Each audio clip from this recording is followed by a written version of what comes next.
नमस्कार मित्रों, मैं कुलदीप सिंह स्वागत करता हूं आपका आपके अपने चैनल शब्द आर्ट में।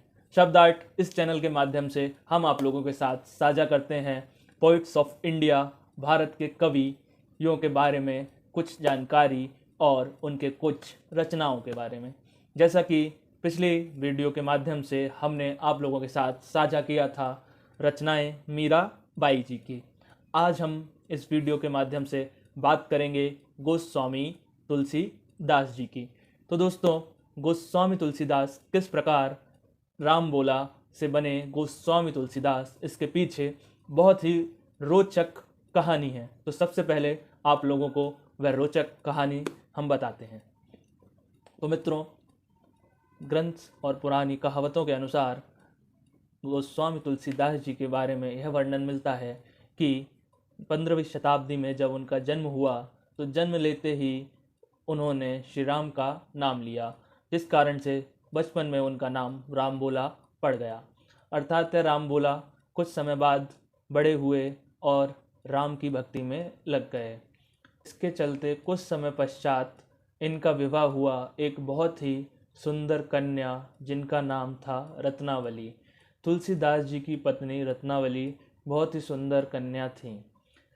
एक समय ऐसा आया कि तुलसीदास जी अपनी पत्नी के प्रेम मोह में पूर्ण रूप से मोहित हो उठे और उन्हें कुछ सुध बुध ही ना रही। समय ऐसा भी आया जब उनकी पत्नी रत्नावली के पिताजी की अचानक से तबीयत खराब होने के कारण उनकी पत्नी उनके भाई के साथ उनके मायके चली जाती हैं। और जब यह बात तुलसीदास जी को पता लगती है तो वह उनसे मिलने के लिए बड़े ही बेचैन हो उठते हैं और आधी रात्रि में ही वो उनसे मिलने के लिए निकल पड़ते हैं। रास्ते में उनके मार्ग में एक उफनती हुई नदी होती है, जिसको पार करने के लिए वह सहारा लेते हैं एक लकड़ी का, जो कि वास्तव में एक लकड़ी नहीं थी, कोई नाव नहीं थी, वो था एक मुर्दा जो कि उस उफनती हुई नदी में तैर रहा था। उस मुर्दे को सहारा लेकर जब तुलसीदास जी अपनी पत्नी रत्नावली के यहाँ पहुँचते हैं तो उनसे उनके कक्ष में मिलने के लिए वह एक रस्सी का सहारा लेते हैं और उनके कक्ष तक चले जाते हैं, क्योंकि रात्रि के समय वह किसी और को परेशान नहीं करना चाहते थे। और जब उनकी पत्नी उनसे मिलती हैं और यह देखती हैं कि जिस चीज़ को तुलसीदास जी रस्सी समझ रहे हैं और उसका सहारा लेकर वह उनके कक्ष तक आए हैं, वो एक रस्सी नहीं बल्कि एक विशाल अजगर सर्प है। इस प्रकार जब रत्नावली जी देखती हैं तुलसीदास जी को तो वो कहती हैं कि स्वामी, जिस प्रकार आपने मुझसे प्रेम दिखाया है, मेरे इस हाड़ मांस से बने शरीर के लिए प्रेम दिखाया है, अगर इसका आधा प्रेम भी आप श्री राम या भगवान के प्रति दिखाते तो आपको श्री राम की अनन्य भक्ति प्राप्त होती, उनका अनन्य कृपा होती आपके ऊपर। इस प्रकार राम बोला से तुलसीदास और तुलसीदास जी का होता है हृदय परिवर्तन इस घटना के बाद, और वह वैराग्य को प्राप्त करते हैं और राम की भक्ति में विलीन हो जाते हैं। और जब वह राम जी की भक्ति में लग जाते हैं तो एक समय ऐसा आता है कि श्री राम जी के परम भक्त हनुमान जी की कृपा होती है उन पर, और हनुमान जी की कृपा से ही श्री तुलसीदास जी को गोस्वामी तुलसीदास जी बनने का अवसर प्राप्त होता है और श्री राम जी के दर्शन होते हैं। और जिस समय हनुमान जी की कृपा से गोस्वामी तुलसीदास जी को राम जी के दर्शन हुए तो राम जी एक बालक के रूप में तुलसीदास जी के पास आए हुए थे और तुलसीदास जी उस बालक को चंदन लगा रहे थे, परंतु वह श्री राम को बालक के रूप में पहचान नहीं पा रहे थे। तब हनुमान जी ने एक तोते का रूप लिया और तुलसीदास जी के पास जाकर बड़ा ही रोचक रूप से उनको स्मरण कराया कि यह जो बालक है यह और कोई नहीं, प्रभु श्री राम ही हैं। तोते के रूप में हनुमान जी ने तुलसीदास जी से बोला, तुलसीदास चंदन घिसें तिलक करें रघुबीर।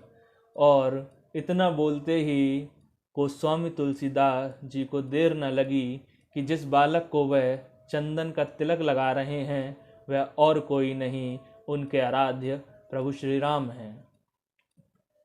इस प्रकार तुलसीदास जी बने गोस्वामी तुलसीदास।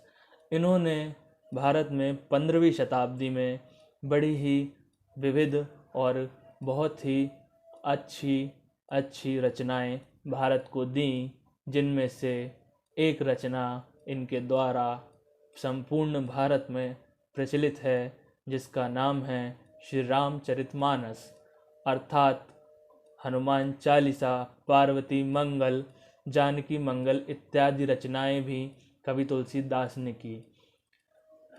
गोस्वामी तुलसीदास जी ने हनुमान चालीसा में ही सूर्य की दूरी पृथ्वी से कितनी है इसका वर्णन भी हनुमान चालीसा में ही कर दिया था। श्री रामचरितमानस में उन्होंने राम जी का जो रूप दिखाया है वो बड़ा ही सुंदर, और उसके जीवन में एक अच्छा व्यक्ति किस प्रकार उसको किन किन चीज़ों का अनुसरण करना चाहिए और किस प्रकार वो राम जी की भक्ति को प्राप्त कर सकता है, यह सब बताया है।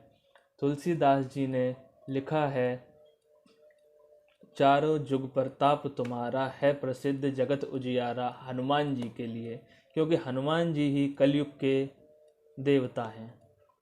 और उन्होंने हनुमान चालीसा में ही वर्णन किया है, जुग सहस्त्र जो जन पर भानु, लील्यो ताहि मधुर फल जानू।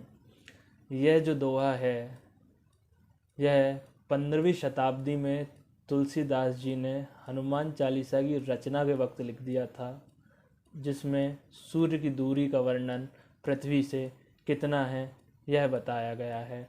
और हमारे वैज्ञानिकों को यह दूरी पता करने के लिए न जाने कितने ही वर्ष लग गए थे। तो दोस्तों, ऐसे महान कवि थे हमारे गोस्वामी तुलसीदास जी, जिन पर श्री राम की बड़ी ही कृपा हुई और तुलसीदास से वह बने गोस्वामी तुलसीदास। तो ऐसे ही रोचक जानकारियों के लिए, कवियों की जानकारियों के लिए, भारत के कवियों की जानकारी के लिए आप इस चैनल पर बने रहें। चैनल को सब्सक्राइब करें, वीडियो को लाइक करें और लोगों तक इस वीडियो को शेयर करें। आशा करता हूँ आप लोगों को यह वीडियो पसंद आया होगा, और अगर पसंद आया है तो उसको लाइक ज़रूर करना, शेयर करना और चैनल को सब्सक्राइब ज़रूर करना, और ऐसे ही मुझे सपोर्ट देते रहें। अब जल्द ही मिलता हूँ आप लोगों से नेक्स्ट वीडियो में। जय श्री राम।